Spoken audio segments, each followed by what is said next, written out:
गुजरात, मध्य प्रदेश और राजस्थान को लेकर पीएम मोदी ने जब अपने सियासी धनुष पर तीर चढ़ाकर संधान किया तो ऐसा मंत्र पढ़ा कि एक ही तीर के निशाने पर तीनों प्रदेश आ गए।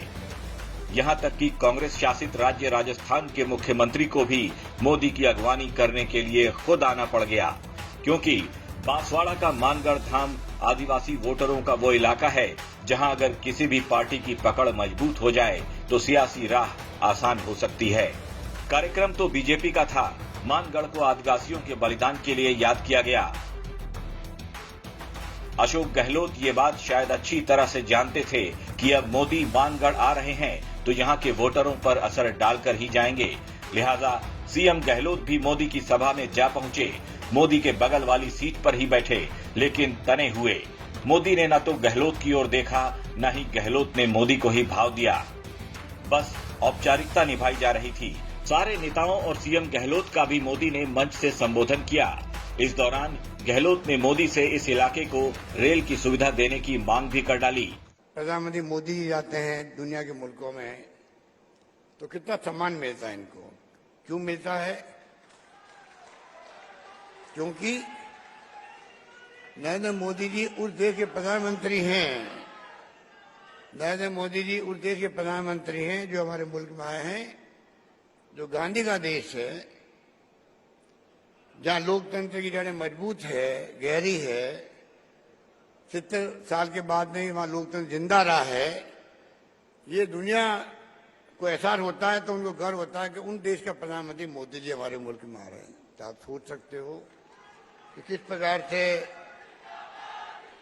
ये देश आगे बढ़ा है। हम लोग आदिवासियों के लिए भी शिक्षा के क्षेत्र में यहाँ विश्वविद्यालय खोला गया है बांसवाड़ा के अंदर। शिक्षा के क्षेत्र में हम लोग सभी तरह से कॉलेजेस खोल रहे हैं, उनका जाल बिछा रहे हैं। स्वास्थ्य सेवा में बहुत हम आगे निकल गए हैं।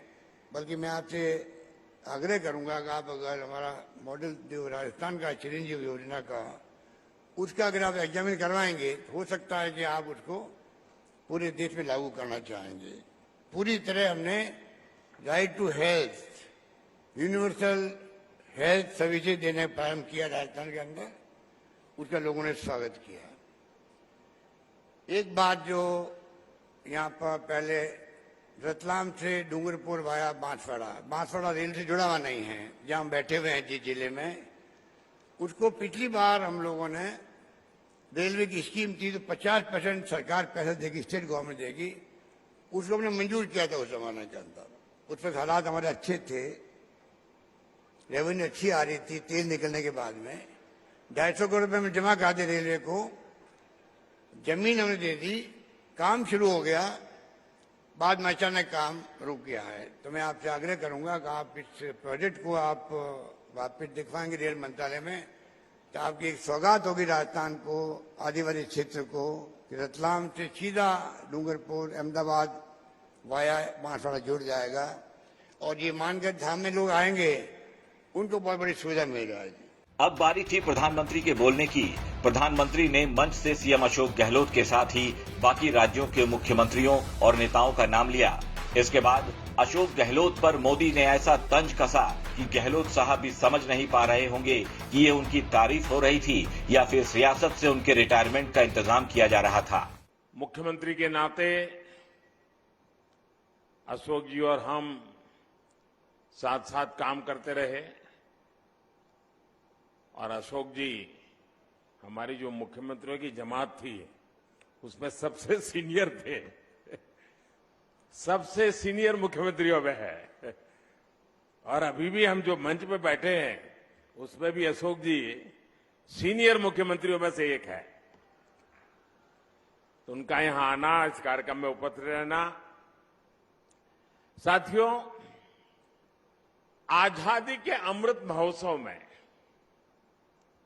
हम सभी का मानगढ़ धाम आना, ये हम सबके लिए प्रेरक है। मोदी ने गहलोत को सबसे सीनियर मुख्यमंत्री कहकर उनकी तारीफ की, लेकिन उनके इस बयान को कांग्रेस के अध्यक्ष खड़गे के उस फैसले से जोड़कर देखा जा रहा है जिसमें खड़गे ने कहा था कि अब कांग्रेस में युवाओं को भी मौका दिया जाएगा। राजस्थान में ही सियासी नियुक्तियों में 50% हिस्सा अब नौजवानों का होगा। ऐसे में अब लोग ये भी कहने लगे हैं कि कहीं मोदी जी गहलोत की तारीफ के बहाने उनके रिटायरमेंट का इंतजाम तो नहीं करवा रहे थे। खैर, चुनावी माहौल है तो बयानों के तीर दोनों ओर से उड़ रहे हैं। कल ही मोदी ने गुजरात में एक कार्यक्रम के दौरान सीएम अशोक गहलोत और कांग्रेस पर तंज कसते हुए मजाक भी उड़ाया था। मोदी के मुताबिक सरदार पटेल कांग्रेस के इतने बड़े नेता थे, लेकिन कांग्रेसी उन्हीं के राज्य में आते हैं और उनकी तस्वीर से भी परहेज करते हैं। कांग्रेस आवड़ा मोटा नेता था, एमनी जयंतीए गुजरातમાં તમે જાહેરાત આપો અને સરદાર સાહેબનો ફોટો નહીં, સરદાર સાહેબનું નામ નહીં અને પાછા કહો અમે જોડીશું બધાને। એટલે એક સરદાર સાહેબને તો જોડો ભાઈ।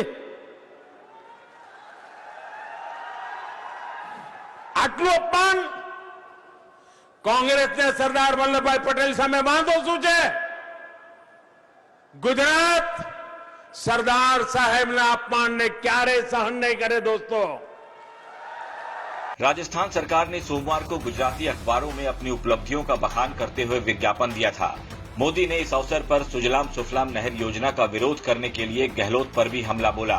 उन्होंने कहा, जब मैं मुख्यमंत्री था तब राजस्थान में भी गहलोत ही मुख्यमंत्री थे। उन्होंने सुजलाम सुफलाम नहर योजना का विरोध करते हुए मुझे पत्र लिखा था, लेकिन मैंने उनसे कहा था कि आपको जो करना है कीजिए, ये प्रोजेक्ट आगे बढ़ेगा क्योंकि इससे नॉर्थ गुजरात के लोगों को फायदा होगा। मोदी ने कांग्रेस पर निशाना साधते हुए कहा कि जो कल तक गुजरातियों का भला नहीं चाहते थे, वो आज वोट के लिए गुजरात की गलियों की खाक छानने को मजबूर हैं। ब्यूरो रिपोर्ट, राजस्थान तक।